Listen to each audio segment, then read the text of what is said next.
অনুভূতি শব্দকথায় আপনাদের স্বাগতম।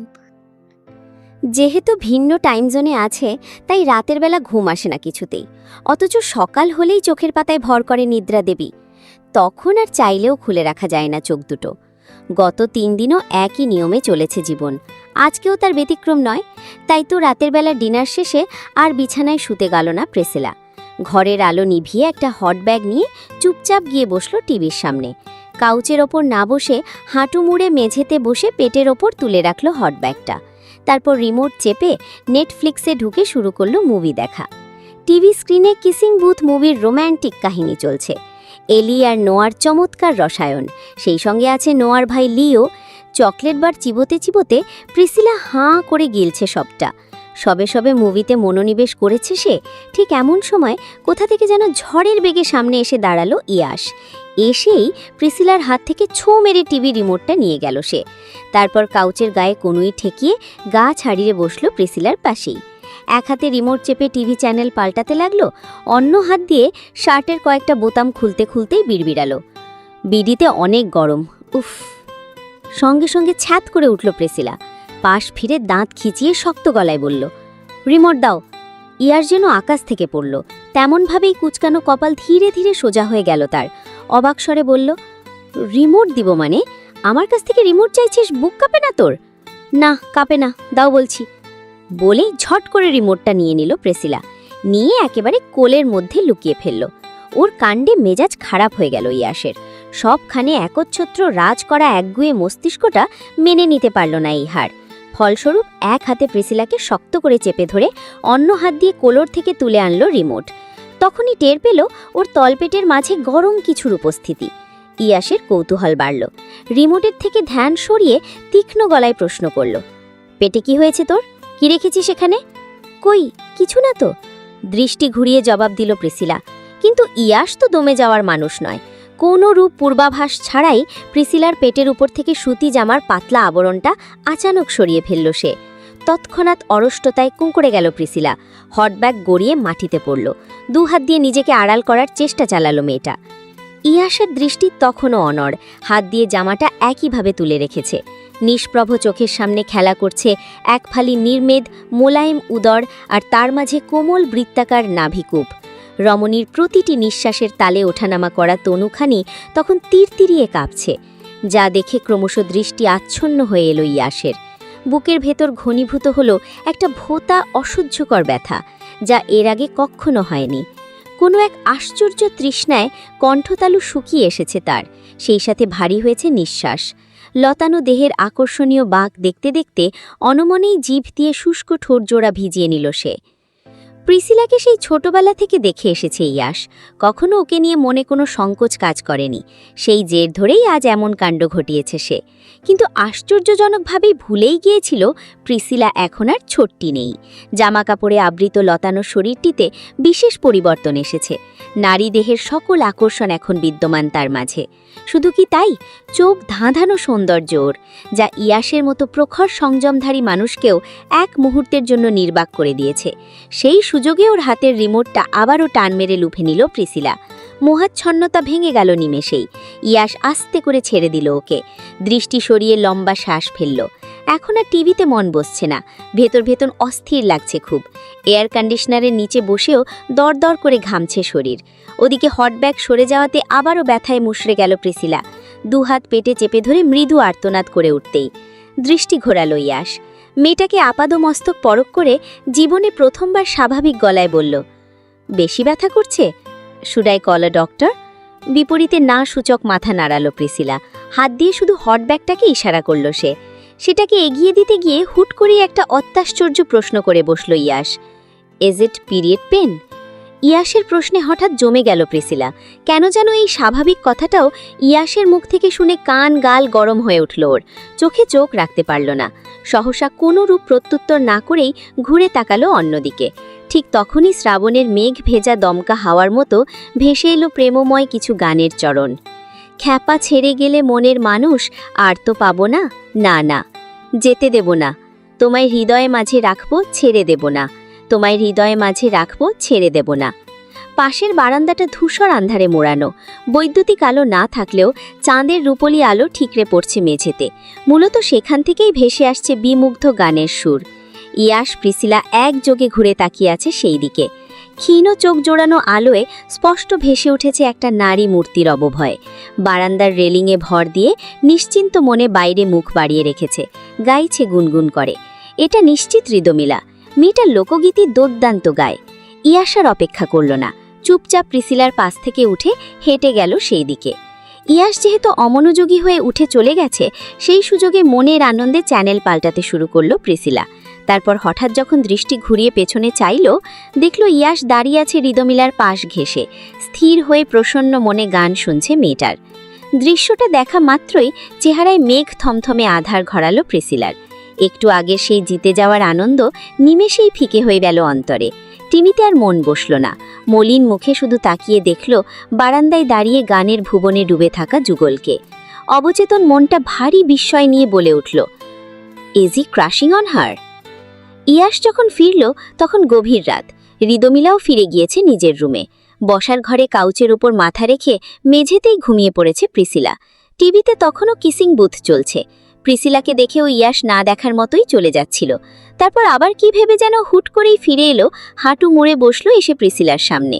দ্বিধাগ্রস্ত হাতটা বাড়িয়ে মুখের ওপর পড়ে থাকা চুলের গাছি সরালো। সঙ্গে সঙ্গে চোখের সামনে ভেসে উঠল একটা তেলতেলে আদুরে মুখ।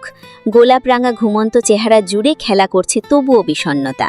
ইয়াশের তপ্ত নিঃশ্বাস মুখের ওপর আছড়ে পড়া মাত্রই সামান্য চোখের পাতা কাঁপল মেয়েটার। কাঁপল রক্তারাঙা ঠোঁট দুটো। এই ঠোঁট দুটোতেই জীবনের প্রথম নোঙর ফেলেছিল ইয়াশ। হোক রাগের বশে, কিন্তু চুম্বনের অদ্ভুত শিহরণ, সুমিষ্ট স্বাদ সবটাই অনুভব করেছিল সেদিন। তা তো অনস্বীকার্য নয়। কথাগুলো ভাবতে গিয়ে আড়ালে শুষ্ক ঢোক গিলল ইয়াশ। সেই তালে তরঙ্গের মতো ওঠানামা করল তার আকর্ষণীয় অ্যাডামস অ্যাপল। ওর মুখের দিকে চেয়ে হাক্কিস্বরে বিড়বিড়ালো, is period really that painful? তখনই টিভি স্ক্রিনে ভেসে উঠল নোয়া এলির খুব অন্তরঙ্গ একটা মুহূর্ত। বৃষ্টি ভেজা রাতে পরিত্যক্ত একটি ফোন বুথের মধ্যে বসে একে অপরকে গভীরভাবে আলিঙ্গন করছিল তারা। অসাবধানতায় সেদিকে চোখ গেল ইয়াশের। তারপর আবার চোখ ঘুরিয়ে দেখল প্রিসিলাকে। অবচেতন মুখটা কি নিষ্পাপ দেখাচ্ছে মেয়েটার। লম্বা সোনালি চুলগুলো এলোমেলোভাবে ছড়িয়ে আছে মেঝেতে। আজ এই মুহূর্তে হঠাৎ করেই প্রিসিলাকে অন্যরকম লাগছে ইয়াশের চোখে। যে কেবল তুষার জাওয়াদের মেয়ে প্রিসিলা জাওয়াদ নয়, বরং এক পরিপূর্ণ রমণী, ইয়াশের সদ্য বিবাহিত স্ত্রী প্রিসিলা ইউভান। নিজের অজান্তেই মেয়েটাকে কেমন জীবনে ঠাঁই দিয়ে ফেলল ইয়াশ। এক মুহূর্তের জন্য মনের মাঝে জাগ্রত হলো নিষিদ্ধ সব বাসনা, যা কেবল স্ত্রীকে নিয়েই ভাবা যায়। সময় নষ্ট করল না। আত্মভ্রমে ডুবে গিয়ে মেয়েটাকে কোলে নিয়ে সহসা পা বাড়ালো নিজের রুমের দিকে। বিছানায় এনে প্রিসিকে শুইয়ে দিয়ে আলতো হাতে গায়ে চাদর টেনে দিল। অতঃপর মোহাচ্ছন্ন হয়ে শার্টের বোতামে হাত চালিয়ে ওর দিকে ঝুঁকতেই যাবে, ঠিক তখনই টুংটাং আওয়াজ তুলে বেজে উঠল প্রিসিলার ফোন। তৎক্ষণাৎ বিভ্রম থেকে ছিটকে বেরিয়ে এলো ইয়াশ। সংবিদ ফিরে পেতেই প্রিসিলার হাত থেকে মোবাইলটা নিয়ে নিল সে।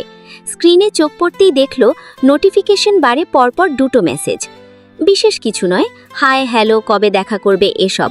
তবে দুটোই এসেছে একই নামের আইডি থেকে, নিবান জাওয়াদ। নামটা দেখা মাত্রই চোয়াল শক্ত হয়ে গেল ইয়াশের। সঙ্গে সঙ্গে মেসেজ দুটো ডিলিট করে ব্লক লিস্টে ফেলে রাখলো আইডিটা। তারপর বিরক্ত চোখে তাকালো প্রিসিলার দিকে। প্রিসিলার দিকে বিরক্ত চোখে তাকালেও বস্তুত নিজের ওপর বিরক্ত লাগছিল ইয়াশের। যে মেয়েটার প্রতি দুনিয়ার সকল রাগ, ক্ষোভ, বিরক্তি নিহিত, সেই মেয়েটাকেই কিনা আজকেও এভাবে দেখল ইয়াশ। প্রিসির প্রতি এসব বিপরীতধর্মী অনুভূতির কোনো মানেই হয় না। এই দৃঢ় সংকল্পে অনড় থাকতে চেয়েও বারবার খেই হারাচ্ছে ইয়াশ, কারণ ইতিমধ্যে তার হৃদয়ে তোলপাড়। সহসা হাঁটুতে কোনোই ঠেকিয়ে দু হাতে নিজের চুল টেনে ধরল সে। চোয়ালের পেশি শক্ত করে স্বগতোক্তি করে বিড়বিড়ালো, বেরিয়ে যা, আমার মস্তিষ্ক থেকে বেরিয়ে যা, প্রিসি বেরিয়ে যা। পরের দিন প্রিসিলার ঘুম ভাঙল বেলা 12টায়। ঘুম ভেঙে নিজেকে ইয়াশের রুমে আবিষ্কার করল সে। আগের দিনের কথা ভাবতে গিয়ে একটু সন্দিহান হলো বটে। মনের ভেতর খচখচ করল। প্রশ্ন জাগল, আমি এই ঘরে কেন?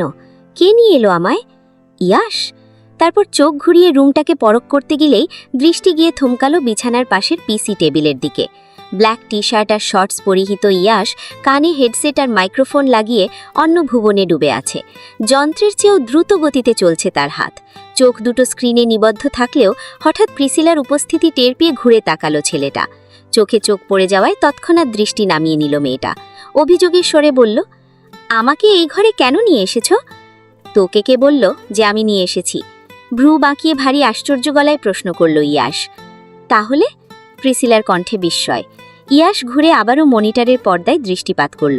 হাতের কাজে অনড় থেকে খুব দায়সারা গলায় বলল, নিজেই এসেছিস? হেঁটে হেঁটে? বিপরীতে একবার উপর নিচ মাথা নাড়ালো ইয়াশ, যা শুনে বিস্ময়ে চোয়াল ঝুলে পড়ল প্রিসিলার।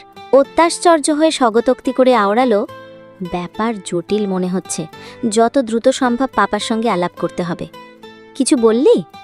কানের হেডসেট খুলে আবারও প্রশ্ন করল ইয়াশ, তার চোখে রাজ্যের বিরক্তি। সেদিকে চেয়ে তপ্ত নিঃশ্বাস ছাড়ল প্রিসিলা। এদিক ওদিক না সূচক মাথা নাড়িয়ে ফের প্রশ্ন করল, কটা বাজে? বেলা 12টা। প্রিসিলার চোখ বড় বড় হয়ে গেল।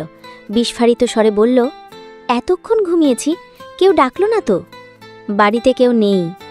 আবারও বিপরীত প্রান্ত থেকে ভেসে এলো দায়সারা জবাব। সঙ্গে সঙ্গে ফিরতি প্রশ্ন ছুড়ল প্রিসিলা, কেন, কোথায় গিয়েছে সবাই? সেটা তুই গিয়ে জিজ্ঞেস কর, আমাকে কেন জ্বালাচ্ছিস? ইয়াশের রুক্ষ জবাব শুনে মুখটা মলিন করে ফেলল প্রিসিলা। তারপর কি ভেবে ফের উৎকণ্ঠা নিয়ে জানতে চাইল, আচ্ছা তুমি কোথায় ঘুমিয়েছিলে? ঘুমাইনি। সারা রাত গেম খেলেছ? কিন্তু কেন? সোফায় ঘুমাতে পারতে। ঠোঁট উল্টে কথাটা বলল প্রিসিলা। বিপরীতে চোখ বুজে দম ছাড়ল ইয়াশ। জিভের ডগায় ঠেলে মনে মনে আওড়ালো, কালকে যা দেখিয়েছিস তারপরও ঘুম আসলে তো। কিন্তু মুখে বলল, তোর কথায় আমার ঘুমাতে হবে? একে তো এসে স্বৈরাচারের মতো বিছানা দখল করেছিস, তারপর এখন আবার জাজের মতো প্রশ্ন করে যাচ্ছিস। Do I look like a defendant? এদিক ওদিক মাথা নাড়ালো প্রিসিলা। অর্থাৎ না। সঙ্গে সঙ্গে মুখের ওপর গর্জে উঠল ইয়াশ, দেন গেট লস্ট। মাহিন বাড়িতে নেই, জরুরি কাজে চিটগংয়ের বাইরে গিয়েছে সে, আর রিদমিলা গিয়েছে মেডিকেল ক্যাম্পেনের জন্য বান্দরবন। খাবার টেবিলে বসে রৌনকই কথাগুলো জানিয়েছে প্রিসিলাকে। ওরা আজকে আপাতত ফিরবে না। রৌনক নিজেও এ বাড়িতে থাকে না, সে আসে কেবল স্যারের প্রয়োজনে।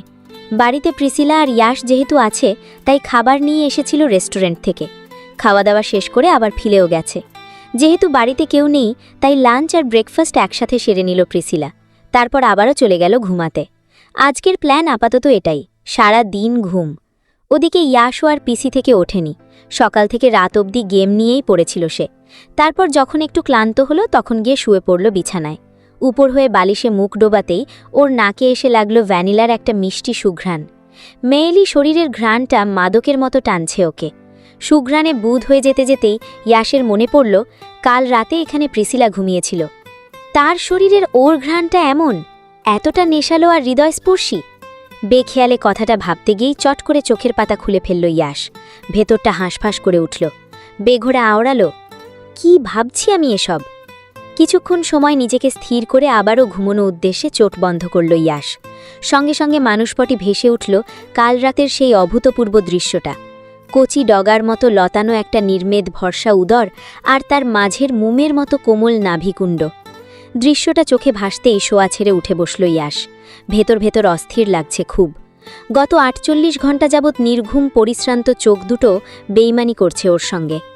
প্রিসিলার মাঝে যা আছে অন্য মেয়েদের মাঝেও তাই আছে। তাহলে প্রিসিলাকে কেন এত আকর্ষণীয় লাগছে?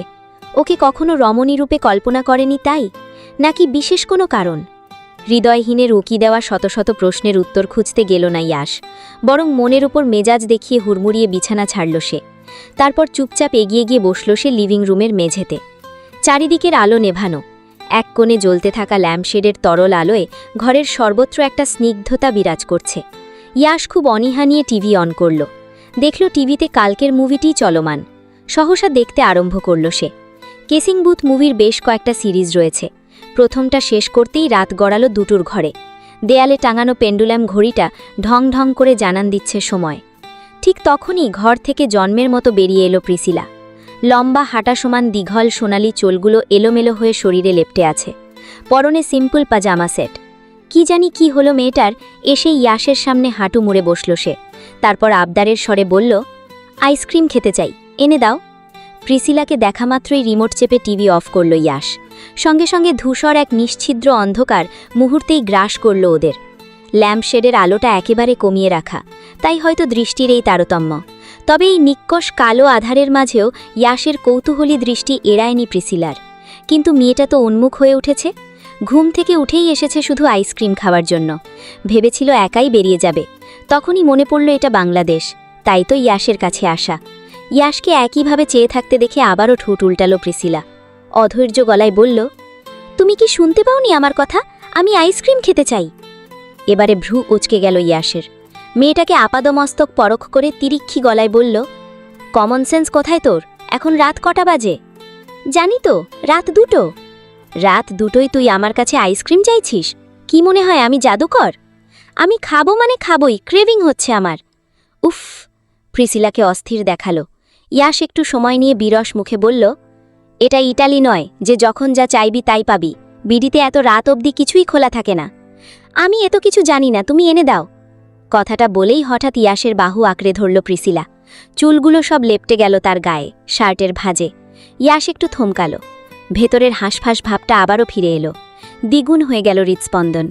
অগতগা দাঁতে দাঁত পিষে রুদ্ধশ্বাসে বাঁধ সাধল সে। দূরে থাক প্রিসি, আমি এভাবে কথা বলতে পারছি না। কেন? জানি না, দম বন্ধ হয়ে আসছে। আইসক্রিম না এনে দিলে যাব না, কিছুতেই না। প্রিসিলার একগুয়ে প্রত্যুত্তর। তা শুনে কপাল গোছালো ইয়াশ। সন্দিগ্ন গলায় প্রশ্ন করল, তুই চাইছিস আমি মরে যাই, তাই তো? আমার সংস্পর্শে কারোর মৃত্যু হতে পারে সেটা আগে জানা ছিল না? সঙ্গে সঙ্গে ঝড়ের বেগে ওর গ্রীবা চাপে ধরল ইয়াশ। মুখের কাছে মুখ নিয়ে এসে শীতল গলায় বলল, হয়, আমার হয়। দেখতে পাচ্ছিস না অস্থির হয়ে আছি? তোর জন্যই সব হয়েছে। ঘুম হারাম করে দিয়েছিস তুই। আমি তোমার এত অপছন্দের কেন বলো তো? কম্পশির স্বরে প্রশ্নটা করতে গিয়ে নীলাভু দুনয়ন জলে থই থই করে উঠল প্রিসিলার। টুকটপ করে গড়িয়ে পড়ল ইয়াশের হাতের ওপর। ততক্ষণাৎ দৃষ্টি শিথিল হয়ে এলো মানবের। মেয়েটাকে কষ্ট দেওয়ার অপরাধে জীবনে প্রথমবার নিজের ওপর ক্রোধ জন্মল তার। প্রলম্বিত শ্বাস ফেলে প্রশ্ন করল, তোর কি মুড সুইং হচ্ছে? এবারে ইয়াশের থেকে দূরত্ব বাড়িয়ে সরে বসল প্রিসিলা। অন্যদিকে মুখ ঘুরিয়ে মাথা নাড়াল শুধু। প্রিসিলার নীরব সম্মতিনে তপ্ত শ্বাস ছাড়ল ইয়াশ। অন্যান্য সময় মেয়েটাকে অবজ্ঞা করলেও আজ করতে পারল না। কণ্ঠস্বর খাদে নামিয়ে রুক্ষ আওয়াজে বলল, যা গিয়ে চেঞ্জ করে আয়। কেন? আইসক্রিমের গুষ্টি উদ্ধার করব, তাই। গভীর রাতে তারকাজির সীমা সমাগ্রমে চঞ্চলা কিশোরীর মতো ঝলমল করছে রাতের আকাশ। কোথাও মেঘের ছিটে ফোটা নেই। দিগন্তে হাসি মুখে জ্যোৎস্না বিলাচ্ছে এক ফালি অর্ধচন্দ্র। চাঁদের রূপলি আলোয় ভেসে যাচ্ছে চারিপাশ। জোয়ার ভাটার অকৃত্রিম সন্ধিতে সাগরকন্যা অসন রূপ ধারণ করেছে। ফেনিল জলরাশির বুকে বিশাল ঢেউ তুলে খানিক বাদে বাদি আছড়ে পড়ছে বালুচরে। জ্যোৎস্নাস্নাত সাদা চকচকে বালুচর ধরে নিরুদ্দেশ হেঁটে চলেছে ইয়াশ আর প্রিসিলা। একটা পাতলা নীল রঙের ফ্রক পরে ঘাস ফড়িংয়ের মতোই তিরিং বিরিং করছে মেয়েটা। কখনো মনে রানী আইসক্রিম খাচ্ছে, আবার কখনো ছুটে গিয়ে সমুদ্রে পা ভেজাচ্ছে। ঢেউয়ের ঝাপটায় ক্রমশ ভিজে উঠছে তার বসন। তাতেও কোনো হেলদোল নেই পুতুলের মতো রুশকন্যায়। সে একবার ছুটে গিয়ে পা ভেজাচ্ছে, ফের নিটল পায়ে রিন রিন শব্দ তুলে এসে দাঁড়াচ্ছে ইয়াশের পাশে। সমুদ্রের তীরে এসে থেকেই ভেজা বালুচরের ওপর গা ছেড়ে দিয়ে চুপচাপ বসে আছে ইয়াশ। দৃষ্টি তার অদূরের লাইট হাউসটাতে নিবদ্ধ। অবশ্য কখনো কখনো আর চোখে খেয়াল করেছে মেয়েটাকে। আজ কেন জানি ওর এই দস্যিপনা অকারণেই ভালো লাগছে। কেন ভালো লাগছে জানা নেই, তবে ভেতর ভেতর কোথাও একটা নরম আদুরে স্বস্তি জেকে বসেছে। ইয়াশকে সেই তখন থেকে চুপ করে বসে থাকতে দেখে এবার ছুটাছুটি বাদ দিয়ে ওর পাশে এসে বসল প্রিসিলা। মেয়েটাকে দেখেও দেখেনি ইয়াশ। অবচেতন দৃষ্টি ফেলে তাকিয়ে থাকল দূর অন্ধকারে। ইয়াশকে এভাবে নির্বিকারে বসে থাকতে দেখে জেকে পড়ে প্রশ্ন করল প্রিসিলা, তুমি সবসময় সমুদ্রের পাড়ে এলে এমন গম্ভীর হয়ে যাও কেন বলো তো? নো রিজন, ভালো লাগে তাই। অত্যন্ত রূঢ়ভাবে প্রত্যুত্তর করল ইয়াশ। প্রিসিলা আর কিছু বলল না। হাঁটুতে মাথা এলিয়ে দিয়ে আনমনে বিড়বিড় করল, কত শখ ছিল নিকোর সঙ্গে সমুদ্র দেখব। দুজন হাতে হাত রেখে সারা দিন বালুচরের বুকে ছুটে বেড়াবো। তারপর যখন সূর্যাস্ত নামবে, মেঘে মেঘে আগুন ধরিয়ে দেবে, রক্তিম হয়ে যাবে দিগন্ত, তখন সূর্যের সাথে সাথে আমিও নীল জলে ডুবে যাব। প্রথম আলিঙ্গন হবে আমাদের। নিকোর সবচেয়ে সুন্দর ছবিটা আমি নীল সমুদ্রের পাড়ে বসেই আঁকতে চেয়েছিলাম। তুই কি জানিস বেদনার রং নীল? নীল সবসময় বেদনাবায়ক। আমার কাছে নীল মানে অভিশাপ। ইয়াশের কথা শুনে অপ্রস্তুতভাবে ঘুরে তাকালো প্রিসিলা। দেখল লাইটার দিয়ে সিগারেট ধরাচ্ছে ছেলেটা। সেদিকে চেয়ে ভারী অবুঝের মতো প্রশ্ন করল, মানে? নাকমুখ দিয়ে ধুমায়িত বাষ্প ছেড়ে শূন্যে তাকালো ইয়াশ। ক্ষণকালের নৈশব্দ ভেঙে নিস্তেজ গলায় বলল, নিকো তোর ফ্রেন্ড নোভাকে প্রপোজ করেছে। দে আর ইন আ রিলেশনশিপ। আবারও ঘুরে তাকিয়ে হাঁটুতে মুখ গুজল প্রিসিলা। অনামিকায় বসানো রক্তিম আংটিটাকে হাতের সাহায্যে নাড়াচাড়া করে বিপন্ন গলায় বলল, ও। বিপরীতে ফোঁস করে একটা ফাঁকা নিঃশ্বাস বেরিয়ে এলো ইয়াশের বুক চিরে। সেই ছোটবেলা থেকে প্রিসিলার চোখে নিকোর প্রতি অন্যরকম ভালো লাগা দেখে এসেছে সে। প্রিসিলার ভালো লাগা খারাপ লাগার প্রতি ওর বরাবরই আগ্রহ কম। নিকোর ব্যাপারটাতেও অল্প বয়সী মেয়েদের টিনেজ ফ্যান্টাসি ভেবে গুরুত্ব দেয়নি কখনো। অথচ আজ অকারণেই এত বড় একটা মিথ্যে কথা বেরিয়ে এলো মুখ ফচকে। যদিও নোভাকে প্রপোজ করবে বলে ভেবে রেখেছে নিকো, ইয়াশকে ফোন দিয়ে ব্যাপারটা নিজেই জানিয়েছে সে। তবে ইয়াশ আরও জটিলভাবে উপস্থাপন করেছে প্রিসিলার কাছে। কিন্তু কেন? স্রেফ প্রিসিকে কষ্ট দেওয়ার জন্য, নাকি অন্য কোনো কারণ? মনের মাঝে হাজারো কথার ঝড় বয়ে যাচ্ছে ইয়াশের। অকারণ দোটানায় মনটা বিষিয়ে উঠছে বারে বারে। ঠিক তখনই শতপ্রণোদিত গলায় বাক্য ছড়ল Priscilla, thanks for the ice cream. শূন্য থেকে চোখ সরালো ইয়াশ। বিস্ময়াবিভূত হয়ে মেয়েটার দিকে ঘুরে তাকালো আচানক। তুষ্ট আওয়াজে জানতে চাইল, তুই কষ্ট পাসনি? আমার কি সত্যিই কষ্ট পাওয়া উচিত ছিল? তুমিই বলো, একজনের বিবাহিতা স্ত্রী হয়ে অন্য একটা ছেলের জন্য কষ্ট পাওয়াটা কি খুব গর্বের কাজ? তুমি বোধহয় চেয়েছিলে আমি কষ্ট পাই, ওই জন্য কথাটা বলেছ, নয়তো তুমি এত কিছু এক্সপ্লেন করার ছেলেই নাও। হাতের আংটিটাকে গভীর দৃষ্টিতে পরখ করে ক্ষীণ স্বরে প্রত্যুত্তর করল প্রিসিলা। বিপরীতে ইয়াশ আর কিছু বলল না। থমথমে চেহারা নিয়ে ফের টান দিল জ্বলন্ত সিগারেটে। মুখে কিছু না বললেও ভেতর ভেতর খুব সূক্ষ্ম একটা অধিকারবোধ চেপে বসল নিভৃতে। উত্তাল জলরাশির মতোই অশান্ত হল মন। শক্ত অভিব্যক্তি আরও শক্ত হয়ে উঠল তার। তখনই ফের বিপরীত প্রান্ত থেকে ভেসে এলো রমণীর ঋণঋণে কণ্ঠস্বর, সিগারেট আমার ভালো লাগে না, খুব বাজে গন্ধ, ধোঁয়ায় দম বন্ধ হয়ে আসে। প্রিসিলার মুখ থেকে কথাটা নিঃসৃত হওয়া মাত্রই আঙুলের টোকায় সিগারেটের টুকরোটা অদূরে ছুঁড়ে ফেলল ইয়াশ। অতঃপর পকেট থেকে একটা ললিপপ বের করে খোসা ছাড়িয়ে মুখে পড়ল। ঘটনার আকস্মিকতায় স্তব্ধ হয়ে গেল প্রিসিলা। যেই ছেলে কখনো তুষারের কথা অবধি শোনে না, সে আজ ওর এক কথায় সিগারেট ফেলে দিল। আশ্চর্য! অনেকক্ষণ যাবৎ প্রিসিলাকে হাঁ করে তাকিয়ে থাকতে দেখে অকস্মাৎ মুখের ললিপপটা বের করে ওর দিকে বাড়িয়ে ধরল ইয়াশ। মেকি গাম্ভীর্য নিয়ে বলল, তাকিয়ে আছিস কেন, খাবি? সঙ্গে সঙ্গে চোখ মুখ কুঁচকে ফেলল প্রিসিলা। ভারী অনীহা নিয়ে বলল, একটু না।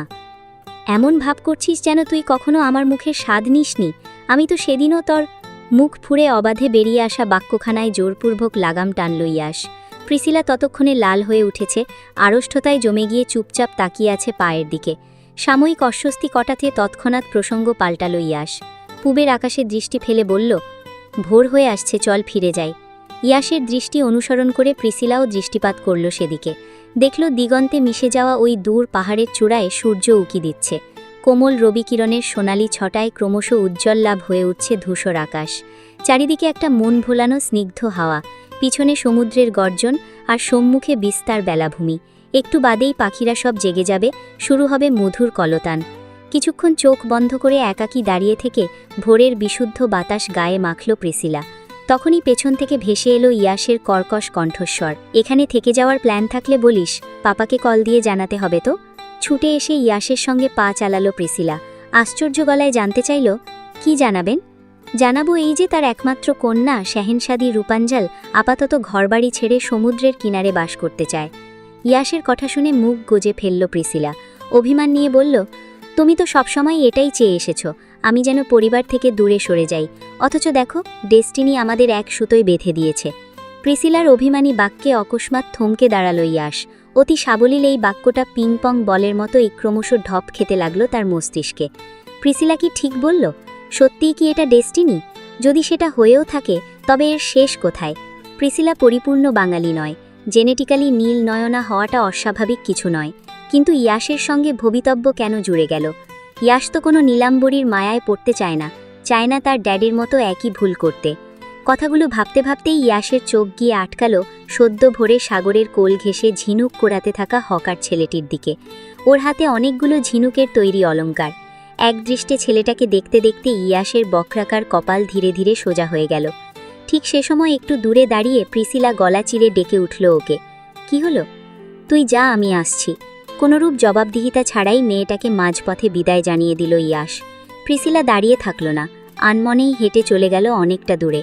ধীরে ধীরে আকাশ পরিষ্কার হয়ে গেল। সুনীল গগনে পেজা তুলোর মতো উড়তে লাগল সাদা রঙের মেঘ। প্রিসিলা যখন বেলাভূমি ছাড়িয়ে বাড়ির কাছাকাছি পৌঁছল, তখনই হঠাৎ পেছন থেকে ধীর গলায় ডেকে উঠল কেউ। প্রিসি! রেশমের মতো সোনালি চুলগুলো একপাশে ফেলে ঘুরে তাকালো প্রিসিলা। দেখল ওর থেকে কয়েক হাত দূরে পকেটে হাত গুজে শটান দণ্ডায়মান ইয়াশ ইউভান। পরনে ব্ল্যাক শর্টস আর ব্ল্যাক ওভারসাইজড টি শার্ট, পায়ে অতি সাধারণ স্লাইড স্লিপার। ফর্সা রোমর শরীরে কালোর মেলবন্ধনটা দারুণ লাগছে, মানিয়েছে খুব। সমুদ্রাগত মাতাল হাওয়ায় তীর তীর করে উঠছে সব। উঠছে তার মাথা ভর্তি একঝাঁক কালো চুল। বিশাল লম্বা আর মানানসই প্রশস্ত দেহের অধিকারী সে। চোখের দৃষ্টি তীর্যক অথচ নেশালো। নির্ঘুম এলোমেলো চুলের ইয়াশকে পরখ করতে গিয়ে এক মুহূর্তে যেন থমকে গেল প্রিসিলা। মনে হলো সকালের প্রথম সূর্যোদয়ের সামনে দাঁড়িয়ে থাকা ছেলেটাকে আজ প্রথমবারে দেখল ও। আর প্রথমবারই আবিষ্কার করল ইয়াশ ইউভান কেবল সুদর্শনই নয়, বালিকার কোমল হৃদয়ে ঝোড়ো হাওয়ায় তোলপাড় করে দেওয়ার মতোই প্রখর দৃষ্টি তার। ওকে দেখতে গিয়েই রবি ঠাকুরের একটা কবিতার চরণ মনে পড়ে গেল প্রিসিলার। প্রহর শেষে রাঙা আলোয় সেদিন চৈত্র মাস, তোমার চোখে দেখেছিলাম আমার সর্বনাশ। প্রিসি, শোন! ইয়াশ আবারও ডেকে উঠতেই বিভ্রম কেটে গেল প্রিসিলার। সহসা ধীর পায়ে এগিয়ে গেল নিজের অঘোষিত স্বামীর নিকট। প্রিসিলা কাছাকাছি আসতেই পকেট হাতড়ে কিছু একটা বের করে আনল ইয়াশ। ঠিক সে সময় অনুভূতির দেওয়ালের সূক্ষ্ম চির ধরাতে নদীর প্রতিকূল স্রোতের মতোই পাশ থেকে প্রিসিলার নাম ধরে ডেকে উঠল কেউ। প্রিসিলা জাওয়াদ! ঘুরে তাকালো প্রিসিলা। সঙ্গে সঙ্গে আবারও পকেটে হাত গুজে ফেলল ইয়াশ। পাশ ফিরে দেখল নগণ্য পরিচিত একটা মুখ। বিশাল আকৃতির একটা গোলাপের বুকে নিয়ে সামনেই দাঁড়িয়ে আছে ওদের। প্রথম দেখতে একটু অবাক হলেও চিনতে অসুবিধা হলো না ইয়াশের। ছেলেটাকে দেখা মাত্রই প্রিসিলার চোখের তারায় ঝিলিক খেলে গেল। পুলকিত স্বরে আওড়ালো, নিভান, আপনি এখানে? কি করব? রাশিয়ান মহারানী যে আমাকে সোশ্যাল মিডিয়াতে ব্লক করে দিয়েছে। এদিকে জন্মদিনের উইশ না করেও থাকতে পারছিলাম না, তাই খুঁজতে খুঁজতে চলেই এলাম। বিগলিত হেসে কথাগুলো বলেই ফ্লাওয়ার বুকেটা প্রিসিলার দিকে বাড়িয়ে দিল নিভান। দ্বিতীয়বারের মতো অভ্যর্থনা জানিয়ে বলল, শুভ জন্মদিন। Thank you so much. আপনি কি করে জানলেন? তোমার অ্যাবাউটস চেক করেছিলাম। ও! মিষ্টি হেসে নিভানের অভ্যর্থনাটুকু সাদরে গ্রহণ করল প্রিসিলা। তারপর আশ্চর্যের সুরে বলে উঠল, কিন্তু আমি তো আপনাকে ব্লক করিনি। তখনও পকেটে হাত গুজে তাল গাছের মতো মাথা উঁচু করে প্রিসিলার পেছনে দাঁড়িয়েছিল ইয়াশ ইউভান। লম্বায় প্রিসিলার দ্বিগুণ। দেখে মনে হচ্ছে মেয়েটাকে সকল বিপর্যয় থেকে রক্ষা করার জন্যই তার এই নির্ভীক অবস্থান। কথা বলতে বলতে হঠাৎ নিভানের চোখ গেল ইয়াশের দিকে, যার প্রখর তেজালো দৃষ্টি ইতিমধ্যে নিভানকে গ্রাস করে নিচ্ছে। সেদিকে তাকিয়ে প্রিসিলাকে ডাকল নিভান। একটু অস্বস্তি হয়ে বলল, তোমার কাজিন, তাই না? অস্বীকার করার কিছুই নেই। সহসা মৃদু হেসে মাথা নাড়ালো প্রিসিলা। সঙ্গে সঙ্গে ওর দিকে হাত বাড়িয়ে দিল নিভান। Hey bro! বিপরীতে কর্মমর্দনের প্রয়োজন বোধ করেনি ইয়াশ। কণ্ঠত্যাগের অনীহানিয়া বলল, হাই। ইয়াশের ভাবভঙ্গিমা ভালো ঠেকছে না। সহসা প্রিসিলা একটু এগিয়ে গিয়ে ফিসফিসিয়ে উঠল নিভানের কানে। ও একটু অ্যান্টি সোশ্যাল, ওকে ঘাটাবেন না একদম। রেগে গেলে মেরে টেরে বসবে। কি বলছো? এত রাগ? প্রিসিলার কথা শুনে হতভম্ব হয়ে গেল নিভান। বিপরীতে আবারও হ্যাঁ সূচক মাথা নাড়ালো মেয়েটা। রসিয়ে রসিয়ে বলল, ঠিকই বলেছি, ওকে আমি ছাড়া কেউ হ্যান্ডেল করতে পারে না। কিন্তু কিভাবে? এবারে এক পলক পেছনে ঘুরে ইয়াশের দিকে দৃষ্টিপাত করল প্রিসিলা। ইয়াশু ভ্রুকুটি ওর দিকে তাকালো, তারপর আবারও সামনে তাকিয়ে নিভানকে উদ্দেশ্য করে বলল, সেসব পরে বলবো, আগে ভেতর চলুন, চা খাবেন। আমি তো চা খেতে আসিনি। কথাটা বলেই কুটিল হাসল নিভান। প্রিসিলা ভ্রুকুটি করে বলল, তাহলে? আমার তরফ থেকে একটা ট্রিট বাকি ছিল, মনে আছে? হ্যাঁ, আপনার রেস্টুরেন্টে। আজ আর রেস্টুরেন্টে নয়, আমার মায়ের হাতের প্রপার বাঙালি খাবার টেস্ট করাতে চাই তোমাদের। আর আমার তরফ থেকে এটাই তোমার জন্মদিনের ট্রিট। নিভানের কথা শুনে চোখ দুটো বড় বড় হয়ে গেল প্রিসিলার। বাঙালি খাবারের প্রতি এক অদ্ভুত ঝোঁক রয়েছে মেয়েটার, তাই তো উৎফুল্ল গলায় বলে উঠল, that's so sweet of you. পরক্ষণেই কী ভেবে যেন ইয়াশের দিকে তাকালো ও। ছেলেটার রক্তগরম চোখে চোখ পড়তেই মুখটা শুকিয়ে এইটুকুনি হয়ে গেল। মলিন স্বরে বলল, কিন্তু ইয়াশ। বাক্য সম্পন্ন করতে হলো না প্রিসিলার। তার আগেই উদ্ধারকর্তার মতো মুখ থেকে কথা কেড়ে নিল নিভান। ইয়াশকে উদ্দেশ্য করে খুব প্রসিদ্ধ গলায় বলল, Yash bro, please come with us. তুমি গেলে আমারও ভালো লাগবে। প্রিসিলা মনে মনে জানত না কুচু ছেলেটা কিছুতেই রাজি হবে না। বিনা বাক্য ব্যয় মুখের ওপর না করে দেবে নিভানকে। ও নিজেও বোধহয় এটাই চেয়েছিল। ইয়াশ না যাক, নিভানের অনুরোধে তুষ্ট না হোক, কিন্তু জীবনে প্রথমবারের মতো নিজের ভাবমূর্তি খণ্ডালো ইয়াশ। নিভান একবার বনা মাত্রই কি ভেবে যেন চট করেই রাজি হয়ে গেল সে। একটু আগেই রোপে বৃষ্টি নামল, এখন আবার কাঁচের মতো স্বচ্ছ রোদ। নরম আর্দ্র পিচ ঢালা রাস্তার বুক চিরে বাতাস কেটে কেটে সাই সাই করে চলছে 4 চাকার গাড়িটা। কখনো আবার আচমকাই ব্রেক কষছে মাঝ রাস্তায়। যাত্রীরা উঠছে নামছে, কেউ কেউ আবার বিরক্তি মাখা চেহারা নিয়ে নীরবে অপেক্ষার প্রহর গুনছে। কক্সবাজার থেকে বান্দরবন যাওয়ার পথের রাস্তাটা বেশ দুর্গম। সেদিন একটা দুর্ঘটনা ঘটে যাওয়ায় নতুন করে আর লং ড্রাইভের রিস্ক নেয়নি রোহান। উঠেছে লোকাল বাসে। বিচিত্র এই যানবাহনে ওঠার অভিজ্ঞতা তার কাছে নতুন। প্রয়োজনে অপ্রয়োজনে ইটালিতে বহুবার লোকাল বাসে উঠলেও বাংলাদেশের এই জরাজীর্ণ যানবাহনের সঙ্গে সেই বাসের রয়েছে বিস্তর তফাৎ। যাই হোক, নতুন নতুন সব অভিজ্ঞতা রপ্ত করতে ভালোই লাগে তার। আজকেও ভালো লাগছে। খোলা জানালার বাইরে ঘন বন জঙ্গল আর লতাগুল্মের ফাঁকফোকরে ঝিকিমিকি করছে শেষ বিকেলের মরা রোদ। বৃষ্টি শেষের হিমেল ঠান্ডা বাতাসটাও ভালো লাগছে খুব। জানালার বাইরে মুখ বাড়িয়ে লম্বা শ্বাস টানল রোহান। তারপর কানের মাঝে ইয়ারবাডস গুজে সাদা ব্যান্ডেজে মোড়ানো হাতের দিকে তাকালো সে। সেদিন রাতে খুব যত্ন করে ব্যান্ডেজ বেঁধে দিয়েছিল মেয়েটা, অথচ ট্রিটমেন্টের পর পারিশ্রমিক দিতে চাইলে সেটাও গ্রহণ করেনি। বলেছে গিটারের জন্য ক্ষতিপূরণ দিতে হবে, তবে টাকা সে নেবে না। তাহলে ক্ষতিপূরণটা কিভাবে দেবে রোহান? কিভাবেই বা খুঁজে পাবে সেই রূপবতী ডাক্তার রমণীকে? গত কয়েকদিন যাবৎ এই একটা প্রশ্নই সারাক্ষণ মস্তিষ্কে ঘুরপাক খাচ্ছে রোহানের। কিছুতেই মন থেকে সরানো যাচ্ছে না ওই শ্যামবরণ মুখের স্নিগ্ধ হাসিটা। বছর 40-এর কোঠায় দাঁড়িয়ে রোহান একটি অচেনা মেয়ের হাসিমাখা মুখ ভুলতে পারছে না। বিষয়টা খুব হাস্যকর, কারণ হয় সে কোনোভাবে ম্যানিপুলেট করেছে, নয়তো রোহান নিজেই তাকে ভুলতে চাইছে না। কিন্তু ভুলতে না চাওয়ার পেছনে রহস্য কি? মেয়েটাকে কি কোনোভাবে রোহানের ভালো লেগেছে? শুধুমাত্র সাময়িক চোখের ভালো লাগা, নাকি তার চেয়েও বেশি কিছু? অচেনা অজানা একটা মেয়েকে কেন্দ্র করে রোহানের অস্থির মস্তিষ্কের বাগবিতণ্ডা তখনই থমকে গেল যখন বসন্তের এক ঝাপটা হিমেল হাওয়ার মতোই সেই মেয়েটি এসে অকস্মাৎ তার পাশ ঘেঁষে বসল। মনের এলোমেলো ভাবনা সেখানেই থমকে গেল। পাছে না আবার মনের কথাগুলো মেয়েটা অসতর্কতায় শুনে ফেলে, সেই ভয়েই দ্রুত ঘাড় ঘুরিয়ে বাইরে তাকালো রোহান। কিন্তু চৌকস হৃদমিলা ঠিকই চিনে ফেলল তাকে। সহসা উচ্ছ্বসিত গলায় ডেকে উঠল, আপনি সে না, ওই যে অ্যাক্সিডেন্ট হলো? না চাইতেই ফিরে তাকালো রোহান। হৃদকে দেখে আশ্চর্য হবার ভান করে বলল, আরে আপনি এখানে? হ্যাঁ, মেডিকেল ক্যাম্পেইনে এসেছি, আমার টিমও আছে সাথে। এই বলে সামনের দিকে ইশারা করল হৃদ। রোহান সামান্য গ্রীবা তুলে দেখল আশেপাশের সিটগুলোতে সব সাদা অ্যাপ্রন পরিহিত ইন্টার্ন ডক্টর। সবাই ঘুরে তাকাতেই সৌজন্যের হাসি হাসল রোহান। তারপর আবারও হৃদমিলার দিকে তাকিয়ে প্রশ্ন করল, চিনলেন কি করে আমায়? হৃদমিলা রোহানের হাতটাকে ইশারা করে বলল, নিজের হাতে মোড়ানো ব্যান্ডেজ নিজেই চিনব না? কি যে বলেন, এখনও খোলেননি কেন এটা? বিপরীতে ঠোঁট উল্টালো রোহান। অনমনা হয়ে বলল, ইচ্ছে করেনি। কি বলছেন? এভাবে রেখে দিলে তো ইনফেকশন হয়ে যাবে। দাঁড়ান এক্ষুনি। বলেই একটা ছেলে কলিগকে ফার্স্ট এড বক্স নিয়ে ডেকে পাঠালো হৃদমিলা। তারপর গাড়িতে বসেই ওর ক্ষতটাকে ড্রেসিং করতে আরম্ভ করল। রোহান চুপচাপ তাকিয়ে দেখতে দেখতেই প্রশ্ন করল, কোথায় যাচ্ছেন? এতদিন কক্সবাজারেই ছিলাম, এবারের লোকেশন বান্দরবানের থানচি। ওখানে 2 দিন অবস্থান করে সোজা চিটগং ফিরব। আর আপনি? রোহানের হাতে নতুন করে ব্যান্ডেজ বেঁধে প্রশ্নটা করল হৃদমিলা। রোহান সেই হাতটা উল্টে পাল্টে দেখতে দেখতেই জবাব দিল, আমি আপাতত নিরুদ্দেশ হয়ে ঘুরছি, তারপর হুট করেই আবার হারিয়ে যাব। হারিয়ে যাবেন মানে? কোথায় যাবেন? হৃদমিলার কণ্ঠে বিস্ময়। বিপরীতে ফিচেল হাসল রোহান। কৌতুক স্বরে বলল, হারিয়ে যাব মানে কর্মস্থলে ফিরে যাব। আপাতত ভ্যাকেশনে আছি। কি করেন আপনি? হৃদের প্রশ্নের জবাবে রোহান কিছু বলতেই যাবে, তখনই ওপাশ থেকে গিটারের গায়ে সুর তুলে একযোগে হৈ হৈ করে গান ধরল সবাই। দুধে আলতা গায়ের বরণ, রূপ যে কাঁচা সোনা, আঁচল দিয়া ঢাইকা রাইখো, চোখ যেন পড়ে না। আমি প্রথম দেখেই পাগল হইলাম, মন তো আর মানে না। সবচেয়ে আশ্চর্যের ব্যাপার হলো, রোহানের পাশে বসা মেয়েটির দুধে আলতা গায়ের বরণ নয়, তবুও তার মন মানছে না। বছরের পর বছর ধরে বুকের ভেতর পুষে রাখা সুপ্ত কিছু অনুভূতি ব্যক্ত করতে মন চাইছে তাকে, কিন্তু এভাবে তো চাইলেও কোনো কিছু সম্ভব নয়।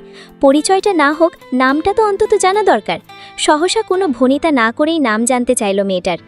আপনার নামটা? প্রশ্নটা হৃদমিলা ঠিকভাবে শুনেছে কি শোনেনি, তার আগেই অকস্মাৎ ঝাঁকুনি দিয়ে ব্রেক কষল বাসটা। গন্তব্যে এসে গিয়েছে বোধহয়, তাই তো হুড়োহুড়ি করে নামতে আরম্ভ করল সবাই। টিমের সঙ্গে সঙ্গে বেখেয়ালে হৃদমিলাও নিজে নেমে গেল বাস থেকে। তারপর সকলে মিলে চড়ে উঠল চাঁদের গাড়ি নামক এক প্রকার ছাদ খোলা জিপে। বাইরে তখন ঝিরিঝিরি বৃষ্টি শুরু হয়েছে। আকাশের মুখ বেজায় কালো, হয়তো এক্ষুনি হাউমাউ করে কেঁদে ফেলবে সে। তখনই ফের দৃষ্টি গিয়ে আটকালো স্থির বাসের খোলা জানালায়। শত শত মানুষের ভিড়ের মাঝে লোকটা এখনও প্রশ্ন চোখে তাকিয়ে আছে হৃদমিলার দিকে। সেই চোখে চোখ রেখে কুর্তি আর লেগিংসের সঙ্গে সাদা অ্যাপ্রন পরিহিত মেয়েটাও স্তব্ধ হয়ে রইল কিছুক্ষণ। সময়টা যেন ধীরে হয়ে গেল।